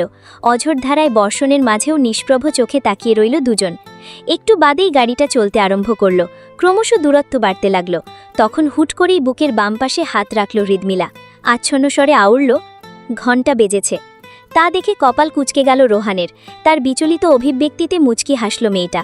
গলা চিরে জবাব ছড়ল, আবার যেদিন দেখা হবে নামটা সেদিনই বলবো। আপনি খুঁজে নেবেন তো আমায়? একই স্বরে প্রশ্নটা করল হৃদমিলা। বিপরীতে ঠোঁট নাকিয়ে প্রসন্ন হাসল রোহান। হাতে মোড়ানো নতুন ব্যান্ডেজটার দিকে মোহাচ্ছন্ন হয়ে চেয়ে থেকে গলা খাদে নামিয়ে বিড়বিড় করল, খুব শীঘ্রই। শীতের আগমনী লগ্নে দুপুর গড়াতেই রোদের তেজ কমে এসেছে। বাইরে মৃদুমন্দ হাওয়াটা ভালো লাগছে ভীষণ। আশেপাশে কোথাও বৃষ্টি হয়েছে বোধহয়। মাথার ওপর চকচকে রোদ থাকলেও শীতল চারিপাশ। নিভানের গাড়ি এসে গন্তব্যে পৌঁছল ঠিক মধ্যাহ্নভোজের আগ মুহূর্তে। পার্কিং শেষ করে সবার আগে গাড়ি থেকে নামল নিভান। তারপর দ্রুত পাকে এগিয়ে গিয়ে পেছনের দরজাটা খুলে দিল প্রিসিলার জন্য। গাড়ি থেকে নামতেই প্রিসিলার চোখ গিয়ে আটকাল রৌদ্রদীপ্ত দুপুরে মাথা উঁচিয়ে দাঁড়িয়ে থাকা শ্বেতপাথরের দোতলা বাড়িটির দিকে। নান্দনিক কারুকাজ করা আটপড়ুয়ে দেওয়ালগুলো ভীষণ সুন্দর। তার চেয়েও সুন্দর ওই দোতলার ছাদ খোলা বারান্দাটা। ঝিরঝির করে হাওয়া বইছে ওখানটায়। প্রিসিলাদের বাড়িতে ছাদ বারান্দা আছে, তার সঙ্গে অ্যাডজাস্ট করা রয়েছে বিলাসবহুল ইনফিনিটি সুইমিং পুলও। তবুও এই বাড়ির সৌন্দর্যে মুগ্ধ হল প্রিসিলা। সাজানো গোছানো আটপড়ুয়ে এই বাড়িটাতে পা রাখা মাত্রই একটা অদ্ভুত প্রশান্তি খেলে গেল হৃদয়। মুখ ফুটে আউড়ল, কি সুন্দর! ভেতরটা আরও সুন্দর, চলো দেখবে। বলেই সদর দরজা ঠেলে প্রিসিলা সমেত ভেতরে ঢুকল নিভান। ইয়াস ওদের পেছনেই ছিল। দরজা ঠেলে ঢুকার সময় তার অতর্কিত দৃষ্টি গিয়ে থমকালো পাশাপাশি গুছিয়ে রাখা দুজোড়া জুতোর ওপর। তার মধ্যে একজোড়া নিভানের লোফার শু আর অন্য জোড়া প্রিসিলার ব্ল্যাক স্টিলেটো। জুতোগুলোকে গভীর দৃষ্টিতে পরখ করতেই ধীরে ধীরে চোয়াল শক্ত হয়ে গেল ইয়াসের। কোনো এক পৈশাচিক ভাবনায় মত্ত হয়ে অকস্মাৎ পদাক্ষাতে প্রিসিলার জুতোর পাশে রাখা নিভানের জুতোগুলোকে অদূরে ছুঁড়ে ফেলল সে। তারপর পা থেকে নিজের চেলসি বুটগুলো খুলে খুব সময় নিয়ে প্রিসিলার জুতোর দুপাশে দুটো রেখে দিল। ভাবটা এমন যেন প্রিসিলার জুতো দুটো শুধুমাত্র ওর আয়ত্তে থাকবে। নিজের জুতোর মাঝখানে প্রিসিলার জুতো জোড়া দেখে একটা নীরব অশুভ হাসির ঢেউ খেলে গেল ইয়াসের ঠোঁটের আগায়। পরপরই শক্ত হয়ে গেল চোয়ালের পেশি। শীতল অস্পষ্ট স্বরে স্বগতোক্তি করল, she belongs to only me. ঘরের ভেতর মমো করছে নানান রকম সুস্বাদু খাবারের গন্ধ। নিভান ইতিমধ্যে তার মায়ের সঙ্গে প্রিসিলার পরিচয় করিয়ে দিয়েছে। বাঙালি বরাবরই অতিথি আপ্যায়নের সেরা। বহু বছরের সংস্কৃতির ব্যত্যয় ঘটেনি প্রিসিলার বেলায়ও। অদ্ভুত সুন্দর এই রাশিয়ান মেয়েটাকে দেখে আহ্লাদে আটকানা নিভানের মা। তিনি খুব আন্তরিক ভাষায় ওর সঙ্গে কুশল বিনিময় করছিলেন। নিভান পাশেই দাঁড়িয়ে নানান কথায় সঙ্গ দিচ্ছিল মাকে। ঠিক সেই মুহূর্তে ঘরে প্রবেশ করল আরেকটি অচেনা মুখ। ভেতরে পা রেখেই প্রথম শ্রেণী ছেলের বসার ঘরের দেওয়ারে টাঙানো বিশাল ফ্যামিলি ফটোটার দিকে দৃষ্টিপাত করল ইয়াস। ফ্রেমে বাঁধানো বিশাল ছবিটিতে প্রতিবিম্বের মতোই ভেসে আছে তিনটি হাস্যোজ্জ্বল মুখ, যার মধ্যে নারী অবয়বটি দেখা মাত্রই স্তব্ধ হয়ে গেল ইয়াস। কিছুক্ষণ নিষ্ফল নয়নে চেয়ে থেকে আচনক তার মুখ থেকে ছিটকে বেরিয়ে এলো একটা নাম, নিঝুম। সঙ্গে সঙ্গে নিভান আর প্রিসিলার আড়াল থেকে সামনে বেরিয়ে এলো মোটা ফ্রেমের চশমা পরিহিত এক মধ্যবয়স্কা নারী। ভদ্রমহিলা সামনে এগোতেই ইয়াসের মুখোমুখি হলেন সে। ছেলেটার আপাদ মস্তক পরক করে বিচলিত গলায় প্রশ্ন করলেন, তোমাকে চেনা চেনা লাগছে, কোথায় যেন দেখেছি। বিপরীতে শুষ্ক একটা ঢোক গিলল ইয়াস। অতঃপর নিস্পৃহ গলায় জবাব দিল, আর একটু ভালো করে দেখো, ঠিক চিনতে পারবে। নিভানের আম্মু এবার আরও কাছে এগিয়ে এলেন। ছেলেটা লম্বায় তার দ্বিগুণ। মুখ দেখতে হলে মাথা তুলে তাকাতে হয়। কিছুক্ষণ সেভাবেই মাথা তুলে তাকিয়ে রইলেন ভদ্রমহিলা। তারপর কোনো কথা না বলে হুট করেই দুহাত মেলে শক্ত করে জড়িয়ে ধরলেন অচেনা ছেলেটিকে। একটু বাদেই ইয়াসের ইস্পাত কঠিন বুকের মধ্যে থেকে ভেসে এলো রমণীর ফুপিয়ে কাঁদার ক্ষীণ আওয়াজ। তার এই অভূতপূর্ব কাণ্ডে নিভান প্রিসিলা দুজনেই আশ্চর্যের শিহর ছুল। সেসবে ভ্রক্ষেপ করল না ইয়াস। রমণীর কম্পমান পিঠে আলতো হাত বুলিয়ে শ্লেষ হেসে বলল, চিনতে পারলে তাহলে? এতক্ষণে ইয়াসের বুক থেকে মুখ তুলল রমণী। কান্নাকাটিও থেমেছে একটু। চশমার আড়ালে চোখ মুছে ছেলেটার চিবুকে আদর মাখা হাত বুলিয়ে বলল, কত বড় হয়ে গেছো তুমি, ড্যাডের চেয়েও লম্বা হয়েছ। আবারও এক চিলটে তরল হাসির ফোঁয়ারা দেখা দিল ইয়াসের অধর কোণে। খুব গর্ব নিয়ে বলল, সবাই বলে ড্যাড ওয়াজ অনলি 6'3" আর আমি 6'5". দেখতে কিন্তু হুবহু ড্যাডের মতোই হয়েছ। সেই একই রকম ঘন পাপড়িতে ঢাকা চোখ, মাথা ভর্তি ঝাঁকড়া চুল, বাদামি ঠোঁট, ঠোঁটের নিচের তিলটাও নিয়ে বসে আছো দেখছি। সপ্রশংস গলায় কথাগুলো বলতে বলতেই একটু গম্ভীর হয়ে গেল নিঝুম। মুখের আদলে মেকি অভিমান নিয়ে বলল, আমার বেস্ট ফ্রেন্ডের কোনো কিছুই ধরে রাখুনি দেখছি। ইয়াসের হাসাহাসি মুখটা অচিরেই শক্ত হয়ে উঠল। চিরাচরিত গাম্ভীর্য নিয়ে জবাব দিল, মানুষ বলে আমার হাসিটা মমের মতো, কিন্তু আমি তো হাসি না। মানুষ ঠিকই বলে বাবা, তোমার হাসিটা সবচেয়ে স্পেশাল। আদরে ভঙ্গিতে সাই জানিয়ে ইয়াসের চিবুক ছুঁয়ে আঙুলের ডগায় চুমু খেল নিঝুম। ততক্ষণে ওপাশ থেকে জলদি পায়ে এগিয়ে এলো নিভান। মায়ের চোখে চোখ রেখে সন্দিগ্ধ গলায় প্রশ্ন করল, আম্মু, তুমি ইয়াসকে কিভাবে চিনলে? ওরা তো মাত্র কিছুদিন হলো বিড়িতে এসেছে। ছেলের কৌতূহল দেখে মৃদু হাসল নিঝুম, বলল, ইয়াস আমার চিরচেনা অস্তিত্ব বাবা। মায়ের কথার ভার অনেকটা বুঝতে অসুবিধা হল না নিভানের। তবুও জানতে চাইল, কিন্তু কিভাবে? সে অনেক কথা, আগে খেতে বস, দুপুর গড়িয়ে যাচ্ছে, ওরা দুজন না খেয়ে আছে, খেতে খেতে না হয় বলবো। Turjo uncle right? নিভানা নিজুম টেবিলের উদ্দেশ্যে এগিয়ে যেতেই ছবিটার দিকে আঙুল তাক করে প্রশ্নটা করল ইয়াস। সঙ্গে সঙ্গে পাশ থেকে নিভান বলে উঠল, হ্যাঁ, উনি আমার বাবা, তুর্য জাওয়াদ। বর্তমানে ব্যবসার কাজে দেশের বাইরে আছেন। অবশেষে একসঙ্গে খাবার খেতে বসল ওরা সবাই। খাবার টেবিলে জমিয়ে গল্প। ইয়াস যে নিঝুমের একমাত্র বেস্ট ফ্রেন্ডের ছেলে সেটাও জানতে পারল নিভান। এত কিছুর মাঝেও ইয়াস যেন নির্লিপ্ত, কোনো বিশেষ কারণে চেহারা জুড়ে একটা থমথমে ভাব খেলা করছে তার। কথায় কথায় নিঝুম হঠাৎ প্রিসিলাকে জিজ্ঞেস করল, তোমরা দুজনই এসেছ, পরিবারের কেউ আসেনি? না আন্টি, খেতে খেতে জবাব দিল প্রিসিলা। নিঝুম আবারও বলল, তোমার নিশ্চয়ই এখনও পড়াশুনো শেষ হয়নি? জি না, আমি সবেমাত্র সেকেন্ড সেমিস্টারে উঠেছি। ভদ্রমেয়ের মতোই উত্তর দিল প্রিসিলা। সঙ্গে সঙ্গে নিঝুম বলে উঠল, তার মানে বিয়ে শাদির এখনও অনেক দেরি আছে, তাই তো? নিঝুমের মুখ ফসকে কথাটা বেরোতেই আচানক বিষম খেল মেয়েটা। নিভান দ্রুত পানি এগিয়ে দিল ওকে। ইয়াস তখনও মূর্তির মতো খাবার খাচ্ছে, যেন আশেপাশের কোনো কিছুই চিন্তিত নয়। কি হয়েছে? চিন্তিত হয়ে পড়ল নিঝুম। অস্থির গলায় বলল, এ বাবা, কি এমন বললাম, তুমি হঠাৎ এভাবে আতকে উঠলে কেন? খাওয়া দাওয়া শেষ করে নিঝুম একটু বিশ্রাম নিতে ঘরে গেল। ইয়াস, প্রিসিলা আর নিভান বসার ঘরেই ছিল। সামনে বিশাল পর্দায় বাংলা মুভি চলছে। আপাতত টিভিতে কারোরই মন নেই। ইয়াস ডুবে আছে সোশ্যাল মিডিয়ার নীল দুনিয়ায়। প্রিসিলা জানলার ফাঁক গলে বাইরে তাকিয়ে আছে। আকাশে ঘন কালো মেঘ করেছে, একটু বাদেই কেঁপে বৃষ্টি নামবে বোধহয়। তখনই হঠাৎ চমৎকার একটা অফার দিয়ে বসল নিভান। বলল, আমাদের দোতলায় একটা ইনডোর প্লেগ্রাউন্ড আছে, চলো তোমাদের ঘুরিয়ে দেখাই। এতক্ষণ বসে বসে ঝিমোতে থাকা প্রিসিলার কাছে নিভানের এই প্রস্তাবটা দারুণ লাগল। সহসা চট করে উঠে দাঁড়ালো, উচ্ছ্বসিত হয়ে বলল, লেটস গো। দোতলার অনেকটা জায়গা জুড়ে তৈরি করা হয়েছে এই বিশেষ প্লেগ্রাউন্ডটি। ভেতরে ক্যারাম থেকে শুরু করে টেবিল টেনিস, স্নুকার সহ বেশ কয়েক ধরনের গেম সাজানো রয়েছে। প্রিসিলা সবার আগে ছুটে গিয়ে ক্যারামের গুটি নিয়ে খেলতে আরম্ভ করল। নিভানও এগিয়ে গিয়ে সঙ্গী দিল ওকে। কিন্তু ইয়াস ভেতরে ঢুকতেই এগিয়ে গিয়ে স্নুকার বোর্ডের ওপর সাজিয়ে রাখা কিউস্টিকে হাত দিল। লক্ষ্য স্থির রেখে দক্ষ হাতে কিউস্টিকটাকে আয়ত্ত করে সরু প্রান্তটা ঠেলে দিতেই পরপর 3টে বল গিয়ে পড়ল টেবিলের পকেটে। তার এই বিশেষ দক্ষতা দেখে অভিভূত হল প্রিসিলা। তৎক্ষণাৎ ফড়িংয়ের মতো ছুটে গেল স্নুকার বোর্ডের কাছে। হাত বাড়িয়ে আরেকটা কিউস্টিক নিয়ে দৃঢ় গলায় বলল, আমিও খেলব। এসব বাচ্চাদের খেলা নয়, দূরে যা। অতি রুক্ষস্বরে প্রিসিলাকে ভর্ৎসনা করে আবারও বোর্ডের দিকে ঝুঁকল ইয়াস। দুটো আঙুলের মাঝখানে খুব আলতোভাবে স্টিকটা রেখে বাজ পাখির মতো তীক্ষ্ণ দৃষ্টি দিয়ে ঠুকল বলের গায়ে।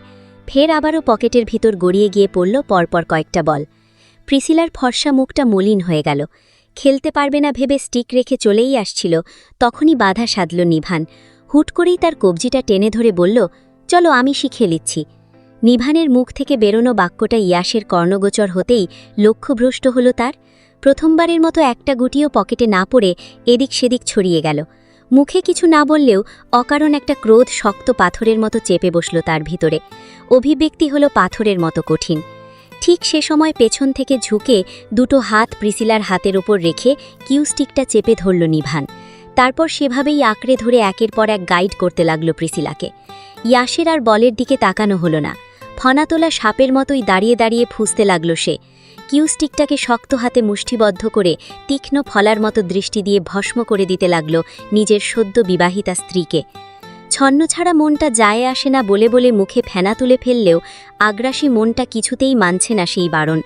ইচ্ছে করছে প্রিসিলাকে স্পর্শ করার অপরাধে নিভানকে মেরে এখানেই পুঁতে রেখে দিত। বড্ড কসরাত করে দাঁতে দাঁত পিষে নিজেকে সামলাচ্ছে ইয়াশ, কিন্তু এই সংযম ঠিক কতক্ষণ ধরে রাখা সম্ভব তা জানা নেই ওর। নিভানের প্রতিটি পদক্ষেপ ইয়াশের মস্তিষ্কে ক্রমশ আগুন ধরিয়ে দিচ্ছে। শরীরের প্রতিটি রক্তকণিকা যেন টকবক করে ফুটছে। মনে মনে জেকে বসেছে আশ্চর্য এক অধিকার বোধ, যার প্রবণতায় আগ্রাসী হয়ে উঠল ইয়াশ। ঝড়ের বেগে ছুটে গেল নিভানের নিকট। ঈগলের মতো ছোঁ মেরে কলারটাকে ধরতেই যাবে, ঠিক সে সময় নিচতলা থেকে গলা উঁচু করে ডেকে উঠল নিঝুম। নিভান, একবার নিচে এসো তো, দেখে যাও। সঙ্গে সঙ্গে প্রিসিলাকে ছেড়ে দিল নিভান। থমকে দাঁড়ালো ওই আসো। আসছি আম্মু। নিঝুমের ডাকে সাড়া দিয়ে কিছু না বলেই হেঁটে চলে গেল নিভান। প্রিসিলা ঘুরে দাঁড়িয়ে নিভানকে চলে যেতে দেখে নিজেও হাঁটা ধরল তার পিছু পিছু। তবে প্লেগ্রাউন্ডের চৌকাঠ মারার আগেই একটা জোরালো হাত ঝটিকা প্রবাহের মতো ভেতরে টেনে আনল ওকে। মেয়েটা কোনো কিছু বুঝে ওঠার আগেই শীর্ণ দেহটা শূন্যে তুলে আচানক ফেলে দিল স্নুকার টেবিলের ওপর। শরীরের ভার ভূমি স্পর্শ করতেই তীব্র ব্যথায় কোকিয়ে উঠল প্রিসিলা। মুখ থেকে আহ শব্দটা ছিটকে বেরিয়ে এলো। সঙ্গে সঙ্গে ওর সুন্দর ফ্রকের বুকের কাছটা চেপে ধরে অতর্কিতভাবে টেনে বসালো ইয়াশ। কোনো কিছু না বলেই মুখটাকে ওর শরীরের কাছে নিয়ে স্থিমিত স্বরে শুকতে লাগল ক্রমাগত। ইয়াশের এই উন্মত্ত আচরণে একটু ভয়ই পেয়ে গেল প্রিসিলা। আড়ষ্ট হয়ে শুধালো, কি হয়েছে? কিসের ঘ্রাণ নিচ্ছ এভাবে? হঠাৎ করেই চোখ তুলল ইয়াশ। ওর চোখের তারায় দাউ দাউ করছে ক্রোধের অগ্নিস্ফুলিঙ্গ। তা দেখে ভরকালো প্রিসিলা। শুষ্ক একটা ঢোক গিলে ঠোঁট নাড়িয়ে আবারও প্রশ্ন করল, কি হয়েছে? You are smell like him. বলেই আচমকা প্রিসিলার জামা ধরে টানাটানি শুরু করল ইয়াশ। উন্মাদের ন্যায় অস্থির হয়ে বলতে লাগল, খোল, এটা খোলে, এক্ষুনি খোল। টানাটানির এক পর্যায়ে সত্যি জামার কিছুটা অংশ ছিঁড়ে প্রিসিলার ইনার ওয়্যার বেরিয়ে এলো, যা দেখামাত্রই ধৈর্য হারা হয়ে ইয়াশের বুকের ওপর সজোরে ধাক্কা হাঁকল প্রিসিলা। তার শীর্ণ হাতের ধাক্কায় ইয়াশের ওই 6 ফুট 3 ইঞ্চির পেটানো শরীরটা নড়লও না চড়লও না। তবুও চিৎকার দিয়ে উঠল মেয়েটা, সমস্যাটা কি তোমার? How dare you to take off my dress? থেমে গেল ইয়াশের হাত। বাঁকানো কপাল ক্রমশ সরল হয়ে উঠল। সহসা মেয়েটার দিকে ঝুঁকল সে। ওর নীলাভ কম্পিত দু চোখে তীক্ষ্ণ দৃষ্টি দিয়ে চোয়ালের পেশি শক্ত করে থেমে থেমে জবাব দিল, ইউ আর মাই ওয়াইফ। বিয়ে করেছি তোকে আমি। So what? আগুনে ঘি ঢালার মতোই রসে উঠল প্রিসিলা। ইয়াশ একই স্বরে বলল, why did you let him touch you? তাতে তোমার কি যায় আসে? প্রশ্নটা করতে গিয়ে সামান্য কেঁপে উঠল প্রিসিলার কণ্ঠস্বর। পরক্ষণেই ওটি আরও শক্ত করে চেপে ধরল ইয়াশ। হাত বাড়িয়ে মুখটাকে ওর মুখের কাছে নিয়ে স্থিমিত স্বরে জবাব দিল, if your body smells like him again, then let me tell you, আজকে তো শুধু জামা ছিঁড়েছি, নেক্সট টাইম চামড়া ছিঁড়ে ফেলব। And it's a warning. You are so dominant Yash. ভয়ে আতঙ্কে ছেলেটার বাহুতলে নুয়ে গিয়ে কাতর গলায় বাক্যটা আওড়াল প্রিসিলা, ইয়েস আই অ্যাম। সঙ্গে সঙ্গে বিপরীত প্রান্ত থেকে ভেসে এলো ইয়াশের অনুভূতিহীন নিষ্প্রাণ কণ্ঠস্বর। পরবর্তী কিছু মুহূর্ত পেরিয়ে গেল অসহনীয় নৈশব্দে।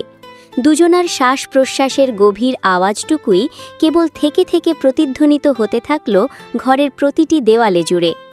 প্রবল নৈশব্দের মাঝেও ইয়াশের হাতের ওপর এসে গড়িয়ে পড়ল রমণীর 2 ফোঁটা অশ্রুভেজা নোনা জল। ইয়াশের রাগ বরাবরই ভয়ঙ্কর। রেগে গেলে অদ্ভুত পৈশাচিক রূপ ধারণ করে সে। হিতাহিত শূন্য হয়ে যায় একেবারে। তাই তো অন্যান্য সময় ইয়াশকে প্রতি পদে পদে জ্বালানোর পায়তারা করলেও রাগের সময় প্রিসিলা নিজেও কুণ্ঠিত হয়ে পড়ে। আজকেও তার ব্যতিক্রম নয়। অকারণ আড়ষ্টতায় জর্জরিত হয়ে মেয়েটার চিবুক ঠেকেছে গলায়। কিন্তু আজকের রাগটা একটু অন্যরকম। নিজের রাগে নিজেই যেন আশ্চর্য হয়ে গেল ইয়াশ। রাগের বশে জ্ঞান শূন্য হয়ে কত মানুষকেই তো মেরেছে, শাস্তি দিয়েছে, কিন্তু কখনোই এমনভাবে অন্য কারোর ওপর রাগ দেখায়নি সে। জোরপূর্বক নিজের অধিকার ফলাতে যায়নি। অথচ যে মেয়েটাকে 2 দিন আগেও সহ্য করতে পারেনি, যার চোখে তাকালে এখনও ওর হৃদয় বিদ্ধ হয়, হাজারো কুৎসিত স্মৃতিতে ভরে ওঠে অন্তর, তার প্রতি এহেন উন্মত্ত আচরণের কারণ কি? তৎক্ষণাৎ মনের গহীন ছিটকে বেরিয়ে এলো একটা অযাচিত প্রশ্ন, এটা কি আদেও রাগ নাকি জেলাসি? উত্তরটা খুব সহজ, তবে সেই সহজ উত্তর সহজভাবে মানতে রাজি নয় ইয়াশ। তাই তো ক্ষণিকের ব্যবধানে ঢিলে হয়ে গেল তার হাতের বাঁধন। তুচ্ছ কোনো জিনিসের মতোই অতর্কিতে ছেড়ে দিল মেয়েটাকে। তারপর নিভৃত পদচারণায় ঘর থেকে বেরিয়ে সোজা নিচ তলায়। এতক্ষণ বসে বসে নীরবে ইয়াশের ভাবাবেগ পরখ করছিল প্রিসিলা। ওর মনের মধ্যে কী চলছে তা বুঝে ওঠার ক্ষমতা না থাকলেও ভয়ঙ্কর কোনো কিছু যে চলছে সেটা ঠিকই অনুমান করল প্রিসিলা। সহসা বসে থাকল না সে আর। স্নুকার বোর্ড থেকে লাফিয়ে নেমে ছুটতে লাগল ইয়াশকে অনুসরণ করে। নিচে এসে আবারও নিভানকে দেখতে পেল ইয়াশ। ছেলেটা সোফায় বসে ফোন ঘাঁটছিল। ওকে দেখা মাত্রই আর এক দফা ক্রোধের উষ্মা খেলে গেল ইয়াশের প্রতিটি রক্তশিরায়। এতক্ষণে প্রিসিলার সান্নিধ্য লাভ করা শান্ত মস্তিষ্কটা ফের দাউ দাউ করে উঠল। ফলস্বরূপ হাত দুটো মুষ্টিবদ্ধ করে এগুতে থাকল নিভানের দিকে। ঠিক সেই সময় কোথা থেকে যেন হাওয়ায় ভেসে ইয়াশের মুখোমুখি এসে দাঁড়াল নিঝুম। এসেই ঝরা গলায় হেসে প্রশ্ন করল সে, কি হয়েছে বাবা, চোখ দুটো এমন লাল হয়ে আছে কেন? কিয়ৎক্ষণের মাঝে স্তব্ধ হয়ে গেল ইয়াশ। শিথিল হয়ে এলো তার অগ্নিদৃষ্টি। তৎক্ষণাৎ নিভানের দিক থেকে চোখ সরিয়ে তাকালো নিঝুমের দিকে। ততক্ষণে প্রিসিলাও এসে দাঁড়িয়েছে ইয়াশের পেছনে। ওদের দুজনার চেহারায় একটা অস্বস্তি খেলা করছে, যা দৃষ্টি এড়ায়নি নিঝুমের। তাই তো একটু ভালোভাবে লক্ষ্য করে প্রশ্নটা করেই বসল নিঝুম। প্রিসিলা, কোনো সমস্যা মামুনি? তুমি এভাবে হাঁপাচ্ছ যে? কোনো কিছু দেখে ভয় পেয়েছিলে নাকি? বিপরীতে প্রিসিলাকে কোনো কিছু বলার ফুরসত দিল না আর ইয়াশ। সামনে তাকিয়ে অতি সংক্ষিপ্ত বাক্যে বিদায় জানালো সে নিঝুমকে। একটা জরুরি কাজ পড়ে গেছে নিঝুমা, আমাকে যেতে হবে এক্ষুনি, এই মুহূর্তে। সে কি, একটু আগেই তো এলে? কিরে নিভান, কি বলছে ওরা? নিঝুমের কপালে চিন্তার বলিরেখা দেখা দিল। বিচলিত হয়ে ডেকে পাঠালো সে নিভানকে। তবে এবার আর নিভানকে হেঁটে আসার মতো সময়টুকু দিল না ইয়াশ। ওর দিকে তাকানোরও প্রয়োজন বোধ করল না। এক প্রকার জিদের বশে হনহনিয়ে হেঁটে বেরিয়ে সদর দরজা ঠেলল। প্রিসিলাও আর অপেক্ষা করল না। নিঝুম আন্টি আর নিভানকে আন্তরিক গলায় বিদায় জানিয়ে সেও ছুটল ইয়াশের পিছু পিছু।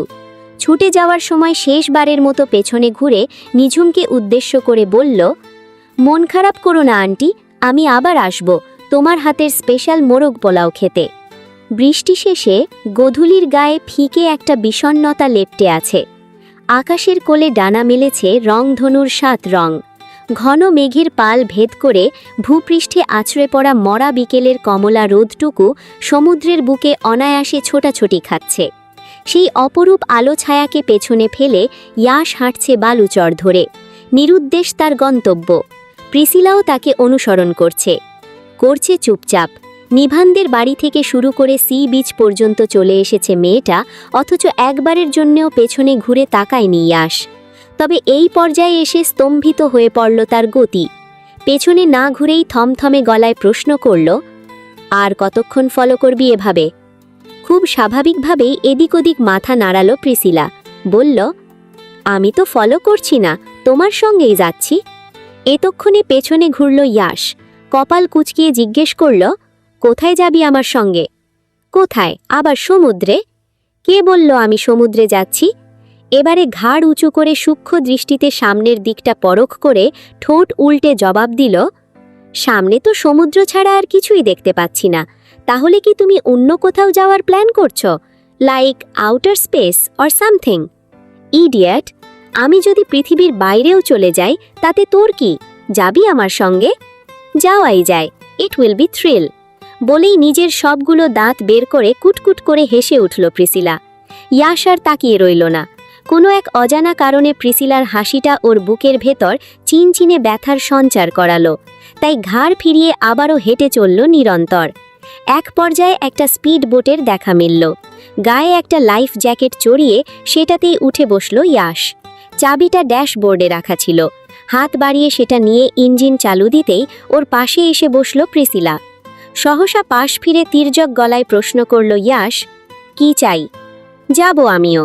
চেহারায় মেয়েটি একটা আত্মবিশ্বাস ধরে রেখে কথাটা বললেও কণ্ঠস্বর অস্বাভাবিকভাবেই কাঁপছে প্রিসিলার। কাঁপছে ওর ঠোঁট দুটো।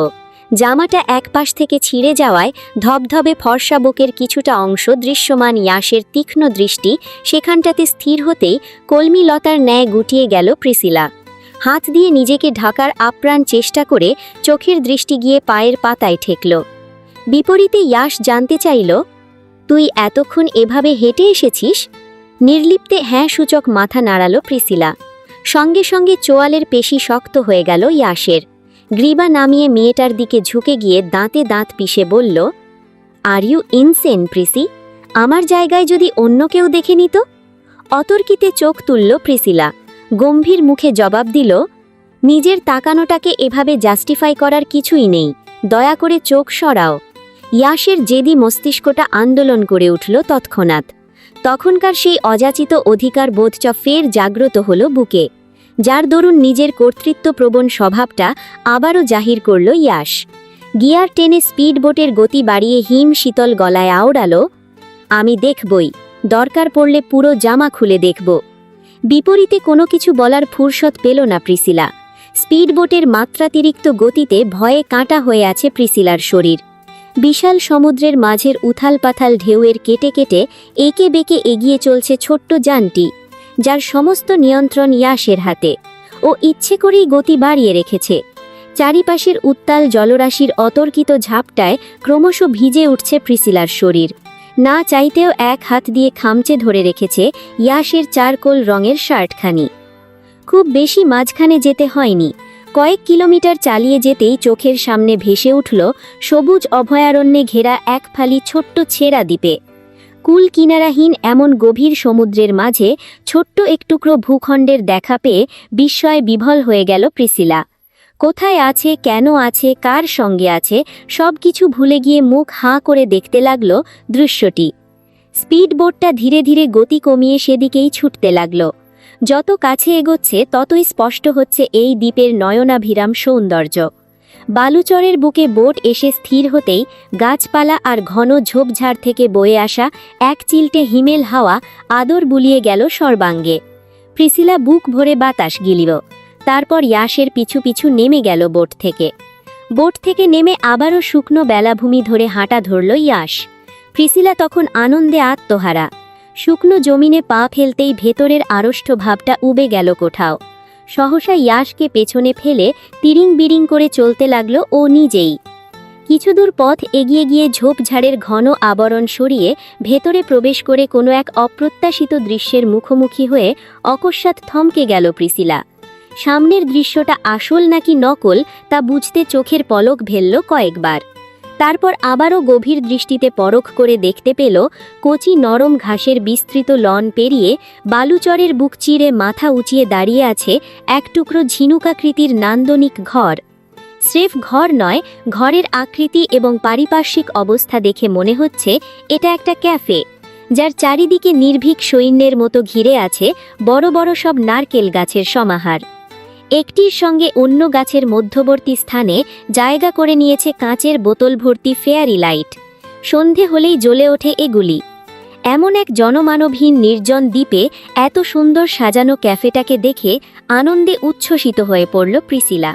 তৎক্ষণাৎ পেছনে ঘুরে ইয়াশকে ইশারা করে বলল, ইয়াশ, দেখো, এটা একটা ক্যাফে, তার মানে এখানে মানুষ রয়েছে। প্রিসিলার কথায় ইয়াশের অভিব্যক্তিতে পরিবর্তন দেখা যায়নি খুব একটা। শুনশান নিস্তব্ধ ওই একহারা ঘরটির দিকে তাকিয়ে রইল চুপচাপ। তার ওই প্রস্তরীভূত নিষ্প্রাণ চাহানি দেখে মনে হচ্ছে সে আগে থেকেই জানত এই খরিদ্দারবিহীন নির্জন ক্যাফের উপস্থিতি। ইয়াশের নির্লিপ্ত ভাবাবেগে বিস্ময় ভাঙল না প্রিসিলার। ক্যাফের সামনের সরু কুচি পাথরের রাস্তাটা ধরে সে এগিয়ে গেল আরও কয়েক কদম। সামনে থাকা শ্যাওলা পড়া জরাজীর্ণ নেম প্লেটটাতে কিছু লেখা আছে বোধহয়। প্রিসিলা ঝুঁকে সেদিকে সূক্ষ্ম দৃষ্টিতে পরখ করে অস্পষ্ট স্বর আওড়ালো, this is Arish Yuvan's own design, specially created for his blue eyed Sakura. তার নিচে বড় বড় প্যাঁচানো হাতের ইংরেজি অক্ষরে লেখা কর্নিয়া ক্যাফে। সব কিছু ছাপিয়ে প্রিসিলার মনোযোগ নিবন্ধ হলো ওই একটা নামে, এরিশ ইউভান। যা দেখা মাত্রেই এক প্রকার চেঁচিয়ে উঠল মেয়েটা। উৎকণ্ঠায় শ্বাসরুদ্ধ হয়ে ইয়াশের নাম ধরে ডেকে বলল, ইয়াশ, এখানে তোমার ড্যাডের নাম লেখা। বাতাসের ভারে বুঁদ হয়ে আছে কর্ণকুহর। তবুও ছোট শব্দের একটা প্রত্যুত্তর ভেসে এলো প্রিসিলার কানে, জানি। চট করেই পেছনে ঘুরল প্রিসিলা। দেখল সাগরের কোল ঘেঁষে জেগে ওঠা শুকনো চরের বুকে শুয়ে আছে ইয়াশ। ওর এমন নির্বিকার আচরণে আশ্চর্য হল প্রিসিলা। কৌতূহল নিয়ে শুধালো, একবার গিয়ে দেখবে না ভেতরে কি আছে? আমি জানি ওখানে কি আছে। এবারে শান্ত পায়ে বালুচরের দিকে এগিয়ে গেল প্রিসিলা। শয্যারত ইয়াশের পাশ ঘেঁষে বসে নিরেট গলায় বলল, তুমি জেনে শুনেই এসেছো তাই না? ধীরে ধীরে উঠে এলো ইয়াশ। পেছনের দিকে দুহাত রেখে তাতে শরীরের ভর ছেড়ে দিয়ে বসল আয়েশ করে। অতঃপর উতাল জলরাশির বুকে ডুবে যাওয়া ওই আগুনরঙা সূর্যের দিকে দৃষ্টিপাত করে বলল, তুই জিজ্ঞেস করেছিলি না সমুদ্রের কাছাকাছি এলে কেন আমি এতটা গম্ভীর হয়ে যাই? সামান্য মাথা নাড়িয়ে সম্মতি জানালো প্রিসিলা। বিপরীতে নিষ্প্রাণ হাসল ইয়াশ। ঠোঁট নাড়িয়ে বলল, কারণ সমুদ্র আমার কাছে অনেকটা মায়ের মতন। ঠিক ওই অস্তমিত সূর্যের মতোই সমুদ্রের বুকে মিশে আছে ওরা। কারা? ভয়ে ভয়ে প্রশ্ন করল প্রিসিলা। ইয়াশ থমকালো। কিয়ৎক্ষণের নীরবতা ভেঙে আচ্ছন্ন স্বরে জবাব দিল, আজ থেকে বহু বছর আগেই যারা আমায় রেখে দূর আকাশের তারা হয়ে গেছে। তারপর কি ভেবে যেন কপাল গুছালো ছেলেটা। অবুঝ বালকের মতোই আনমনা হয়ে আওড়ালো, ফ্লোরা মাম্মা সবসময় বলতো ওরা নাকি শেষ রাতের শুকতারা হয়ে আমাকে দেখে, কিন্তু বড় হওয়ার পরে জানতে পারি ওই উজ্জ্বল নক্ষত্র দুটো আমার বাবা মা নয়। ওগুলো আসলে পৃথিবীর পার্শ্ববর্তী গ্রহ মঙ্গল আর শুক্র। তবুও আমি শেষ রাতে জেগে জেগে শুকতারা খুঁজি। কেন খুঁজি তা জানি না। আমার কি মনে হয় জানিস? কথাটা বলে ঘাড় ঘোরালো ইয়াশ। চোখ রাখল প্রিসিলার আদুরে মুখের পানে। দু হাঁটু ভাঁজ করে তাতে কলমিলতা ন্যায় মাথা এলিয়ে দিয়েছে প্রিসিলা। ঘন লম্বা সোনালি রঙের রেশমের মতো চুলগুলো পিঠ থেকে ছড়িয়ে নিচে পড়ে আছে তার। সেভাবেই বসে থেকে শীতল গলায় শুধালো, কি? এই দ্বীপ, এই ক্যাফে, এই সমুদ্র, সব কিছুতে মিশে আছে ওরা। সমুদ্রের ওই বিশাল বিশাল ঢেউয়ের আঁচড়ে এখনও ওদের জীবন্ত অস্তিত্ব খুঁজে পাই আমি। মনে হয় সর্বক্ষণ আমার আশেপাশেই আছে। কিন্তু আফসোস, ওদের কোনো স্মৃতি আমার মস্তিষ্কে নেই, এমনকি চেহারাটাও মনে নেই। এক নিঃশ্বাসে কথাগুলো বলে থামল ইয়াশ। বিপরীতে তপ্ত শ্বাস ছাড়ল প্রিসিলা। জিজ্ঞেস করল, তোমার ওদের প্রতি কোনো অভিযোগ নেই? না সূচক মাথা নাড়াল ইয়াশ। উদাসীন হয়ে বলল, you know, my dad was a underworld terrorist. He was a ruthless criminal from Bratva. এমন একজন দুর্ধর্ষ মানুষ স্বভাবতই বিকৃত মস্তিষ্কের হবে, অথচ সে তার এই বিকৃত জীবনে গভীর মরণ ফাঁদের মতোই পুষে রেখেছিল নিজের দুর্বলতাকে। অ্যান্ড দ্যাট ওয়াজ মাই মাম্মা। ড্যাডের জীবনে মম শুধু একটা মেয়েই ছিল না, বরং তার ধ্বংসের হাতিয়ারও ছিল সে। একটু নীরব থেকে ফের স্থিমিত স্বরে স্বগতোক্তি করল ইয়াশ। ওদের মৃত্যুর এত বছর পরে এসে অবশেষে বুঝতে পেরেছি আমি, শুধুমাত্র একটা নীল চোখের জন্যই কেন ড্যাড নিজেকে নিজে শেষ করে ফেলেছিল। শেষ কথাটা বলেই প্রিসিলার সমুদ্র নীল চোখে চোখ রাখল ইয়াশ। হঠাৎ তার তীক্ষ্ণ ফলার মতো দৃষ্টির মুখোমুখি হয়ে কেঁপে উঠল প্রিসিলার বুক। তবুও দৃঢ় কণ্ঠে প্রশ্ন ছুড়ল, নীল চোখ এতটা খারাপ? ড্রাগ যদি খারাপ হয় তবে নীল চোখও খারাপ। দুটোই ভেতরের সত্তাকে মাতাল করে তোলে, নীরবে পোড়ায় ভীষণ। অতীব রুক্ষস্বরে প্রত্যুত্তর করল ইয়াশ। তারই গভীর কথার মর্মার্থ ঠিক বুঝতে পারল না রুশরামণি, তাই তো অবলার মতো চেয়ে রইল নির্নিমেষ। ইয়াশও তাকালো তির্যকভাবে। নৈশব্দ সেই দৃষ্টির মিলনে একটা অদ্ভুত প্রশ্ন বিরলভাবে জেকে বসল তার মস্তিষ্কে।